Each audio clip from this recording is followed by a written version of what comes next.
5 ఏళ్ల క్రితం ఒక ఎన్నికల ఫలితం కత్తిమీద సాములాంటిది. కాని ఈరోజు అదే నియోజకవర్గంలో ఒక రకమైన రాజకీయ భూకంపమే వచ్చింది.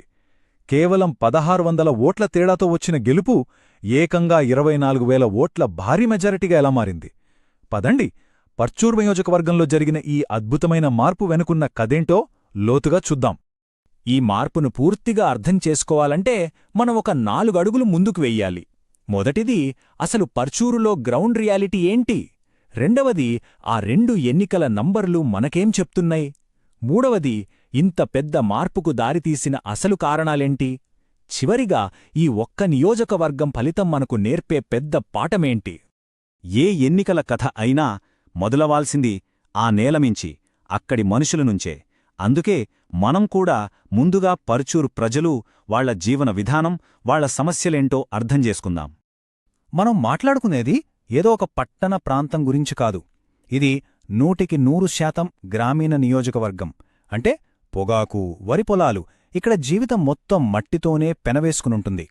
వ్యవసాయం అనేది ఇక్కడ కేవలం ఒక ఉద్యోగం కాదు, అదే వాళ్ల జీవితం, అదే వాళ్ల ఆర్థిక వ్యవస్థ. ఇక్కడ జనంతో మాట్లాడితే వాళ్ల మాటల్లో జాతీయ రాజకీయాల ప్రస్తావన పెద్దగా ఉండదు. వాళ్ల సమస్యలన్నీ, వాళ్ల సంభాషణలన్నీ రోడ్లు, కరెంటు, పంటకు ధర, వీటన్నిటి చుట్టూనే తిరుగుతాయి. కాని అన్నింటికన్నా ముఖ్యమైన సమస్య నీళ్లు. అవును, వాళ్ల పొలాలకు ప్రాణం పోసే నీళ్లే ఇక్కడ అతిపెద్ద రాజకీయ సమస్యగా మారింది. ఈ ఒక్క మాట వింటే చాలు, కాలువలు ఇప్పుడు పూడికకు నిలయాలుగా మారాయి. నాగార్జునసాగర్, కొమ్మమూరు కాలువల మీద ఆధారపడ్డ రైతుల గుండెల్లోని ఆవేదన మొత్తం ఈ ఒక్క వాక్యంలో ఉంది. నీరులేని కాలువలు వాళ్ల ఆశల్ని ఎలా నీరుగార్చాయో చెప్పడానికి ఇంతకన్నా ఏం కావాలి? సరే, ఇప్పుడు ఈ క్షేత్రస్థాయి వాస్తవాలు, ఈ బాధలు ఓట్ల రూపంలోకి ఎలా మారాయో చూద్దాం. ఇక్కడే మనకు అసలు కథ కనబడుతుంది.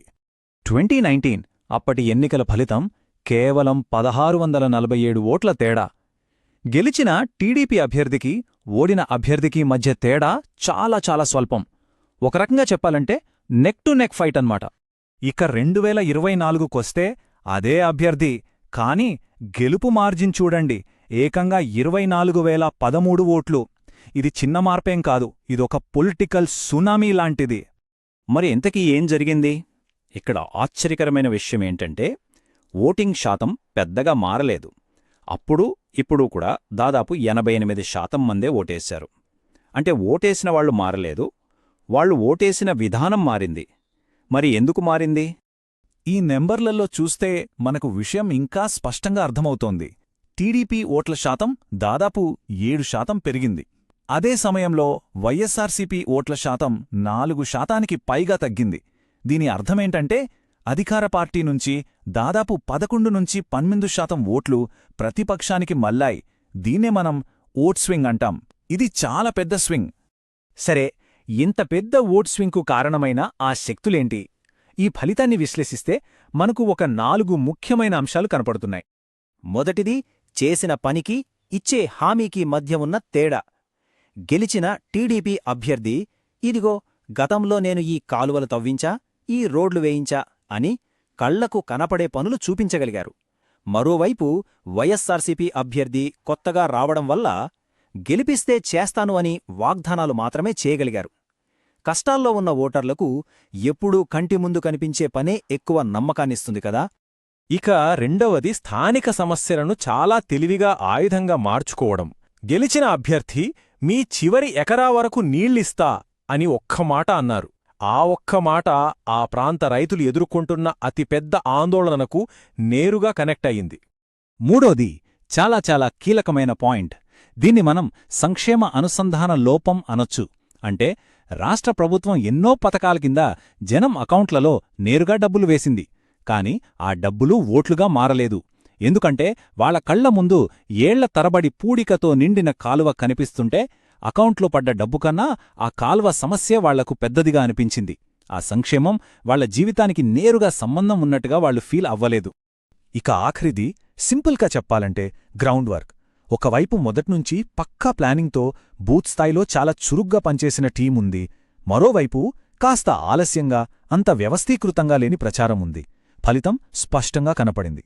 కాబట్టి పర్చూరు ఎన్నికల ఈ లోతైన విశ్లేషణ నుండి మనం గ్రహించాల్సిన అసలు పాఠం ఏంటి? అసలు విషయమేంటి? ఈ పట్టిక చూస్తే మనకు అంతా స్పష్టంగా అర్థమవుతుంది. పర్చూర్లో ఓటర్లు దేనికెక్కువ విలువిచ్చారు? రాష్ట్ర స్థాయిలో ప్రకటించే పెద్ద పథకాల కన్నా వాళ్ల ఊరుల్లో పూడిక తీయని కాలువకే ఎక్కువ ప్రాధాన్యత ఇచ్చారు. ఎక్కడో దూరంగా ఉండే నాయకుడికన్నా తమకు అందుబాటులో ఉండే అభ్యర్థినే నమ్మారు. గాలిమాటల కన్నా తమ సమస్యకు పరిష్కారం చూపించే సందేశానికే ఓటేశారు. ఇదే పర్చూర్లో ఆ భారీ విజయానికి ఫార్ములా. చివరగా ఒక్క ప్రశ్న మిగిలింది.